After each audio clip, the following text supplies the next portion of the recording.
तर अवघ्या महाराष्ट्राचं लक्ष लागलेल्या ठाकरे बंधूंच्या युतीच्या घोषणेचा अखेर मुहूर्त ठरलेला आहे आणि उद्या 24 डिसेंबरला दुपारी 12 वाजता पत्रकार परिषदेत ठाकरे बंधूंच्या युतीची ही मोठी घोषणा होणार आहे।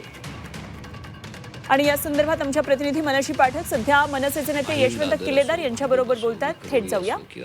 शिवडी असो, हे मराठी बहुल मतदार असणारे भाग आहेत जिथे दोन्ही पक्षांचं प्राबल्य खूप दांडगा आहे, दोन्ही पक्षांचं आहे आणि त्यामुळे दावे प्रतिदावे होणारच। पण त्यातून सुद्धा साधक बाधक चर्चा करून दोन्ही बंधू त्यातून मार्ग काढतायत। त्यामुळे तिथे काही अशी फार मोठी तानातानी चालू आहे किंवा त्याच्यामुळे युती कुठेतरी थांबली आहे असातला काही भाग नाही। असं असतं तर मग संजय राऊत साहेबांनी उद्या 12चं ट्विट केलं नसतं, कळलं का? त्यामुळे उद्या 12 वाजता जर त्यांनी ट्विट केलं आणि ते एक जबाबदार व्यक्ती आहे तर ते खरंच असणार आणि मला वाटतं की कुठल्याही जागेमुळे युती थांबणार नाही। मात्र कोणत्या जागी या युतीची घोषणा होईल, त्याच्या कार्यक्रमाचं स्वरूप कसं असेल या संदर्भात काही माहिती मिळाली आहे का? ज्या पद्धतीचा कार्यक्रम सुरुवातीला झाला मराठी भाषेच्या आग्रहासाठी तसा कार्यक्रम होणं अपेक्षित आहे का? जस्ट इनिशियल चर्चा झालेली आहे, फक्त जागा अजून अद्याप ठरलेली नाही आहे आणि 5 जुलैला जो कार्यक्रम झाला त्याची तयारी आम्ही 15-20 दिवस अगोदर करत होतो। त्याला खूप अवधी होता आमच्याकडे। तसं आत्ता ट्विट करून उद्या जर होणार असेल तर तेवढा अवधी नाही तो कार्यक्रम करण्या एवढा मोठा कार्यक्रम करण्याला। तर मला वाटतं एखादी प्रेस कॉन्फरन्स होईल, परंतु दोन्ही पक्षांच्या कार्यकर्त्यांमध्ये ही जे युतीची घोषणा होणार आहे याबाबतची जी उत्सुकता आहे की उत्साह आहे तो इतका दांडगा आहे ना की तर ॲटोमॅटिकली ती प्रेस कॉन्फरन्स देखील मोठी म्हणतात ना भव्य दिव्य कार्यक्रमात त्याचं परिवर्तन होईल। नक्कीच। मात्र ज्या जागांची तुम्ही आता नावं घेतलेली आहे यामध्ये दादर माहीम असेल किंवा भांडूप असेल, विक्रोळी असेल, जे मराठी बहुल मतदारसंघ आहे, शिवडी असेल, या ठिकाणी हे जे व्यस्त गणित सुटण्याचा अवधी आता आपण काय ठरवलेला आहे? कारण उद्या जर युतीची घोषणा होणार असेल तर आज रात्रीमध्येच हा सगळा तिढा संपुष्टात आणणं गरजेचं आहे। पहिली गोष्ट असं काही नाही की युती जाहीर करण्याबरोबर त्याच्याबरोबर जागा सुद्धा जाहीर करायला पाहिजे, म्हणजे जागा वाटप असं काही नाही आहे। त्याने आत्तापर्यंत इतक्या युती आघाड्या ज्या झाल्या त्याने अगोदर युती जाहीर केली आणि मग नंतर जागा वाटपाचे जे काही सूत्र आहे ते जाहीर केलं।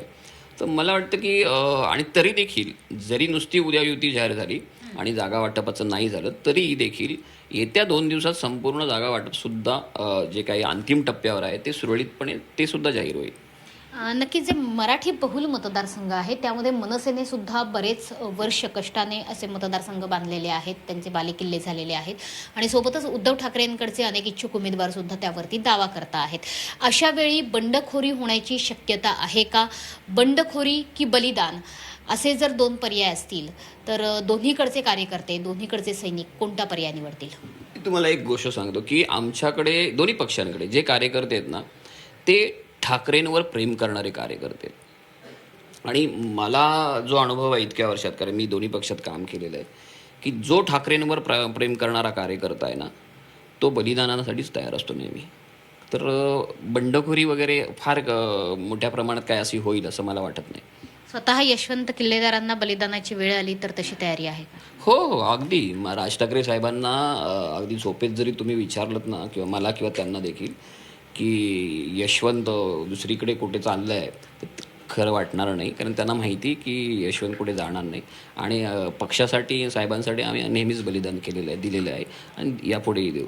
मात्र बलिदान जर एकाच बाजूने जास्त मागितलं जात असेल तर कुठे ना कुठे युतीमध्ये मिठाचा खडा पडू शकतो किंवा पोस्ट अलायन्समध्ये निवडणुकीनंतर दोन्ही पक्ष एकत्र राहतील का यावर सुद्धा प्रश्नचिन्ह निर्माण होऊ शकतं।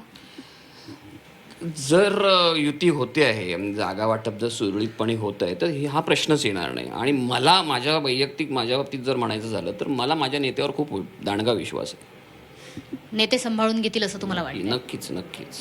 ज्या काही थोड्या जागा बाकी आहेत ज्याचा उल्लेख आपण वारंवार करतोय, या जागांवर दोन्ही पक्षप्रमुख स्वतः बसतायत चर्चेसाठी, स्वतः विचारतायत, कारण अनेक फेऱ्या झालेल्या आहेत चर्चेच्या, म्हणजे मातोश्री ते शिवतीर्थ असं नेत्यांचं येणं जाणं काल तर सातत्यानं सुरू होतं, अगदी उशिरापर्यंत सुरू होतं। आज सुद्धा तसंच होऊ शकतं का, तसं चित्र आम्ही बघतो आहोत। स्वतः नेते म्हणजे दोन्ही पक्षप्रमुख, दोन्ही ठाकरे बंधू अगदी जर नेत्यांकडून तिढा सुटत नसेल तर आम्ही सोडवतो असं म्हणतायत का? हो, बरोबर आहे। लक्षात घ्या, कुठलीही कंपनी असो, अगदी हा तर राजकीय पक्ष आहे. जेव्हा दुसऱ्या फळीतले मंडळी, जी काही नेते मंडळी आहेत, ही जेव्हा चर्चा एखाद्या विषयावर बसतात आणि त्याच्यावर जर ठराविक गोष्टीवर एकमत त्यांचं होत नसेल, तर अल्टिमेटली त्यांच्या दोन्ही पक्षाचे जे प्रमुख आहेत ते त्याच्यावर निर्णय घेतात आणि त्याप्रमाणे तो निर्णय ह्या दोन्ही पक्षांमध्ये सुद्धा होईल. दोन्ही पक्षाचे प्रमुख एकत्र येऊन निर्णय घेतील. बरं, उद्या यापूर्वी सुद्धा संजय राऊत म्हटलेत की या युतीच्या घोषणेसाठी वाजत गाजत या मनसेकडून सुद्धा तशीच तयारी केली जाते का? किती उत्सुकता आहे? अगदी अगदी प्रचंड उत्सुकता आहे. त्यामुळे सगळे वाजत गाजत धूमधडाक्यात सगळे वाजंत्री घेऊन येतील, नक्की येतील. नक्की. त्याच्यामुळे युतीच्या घोषणेचा मुहूर्त आता उद्यावर येऊन ठेपलेला आहे आणि त्याकरताच आता मोठी तयारी सुरू झालेली आहे. कॅमेरामन अनिल समोर पाठक, झी 24 तास. मुंबई. तर मनसेचे नेते यशवंत किल्लेदार यांच्याबरोबर बातचीत करत होते आमचे प्रतिनिधी मनोज पाठक.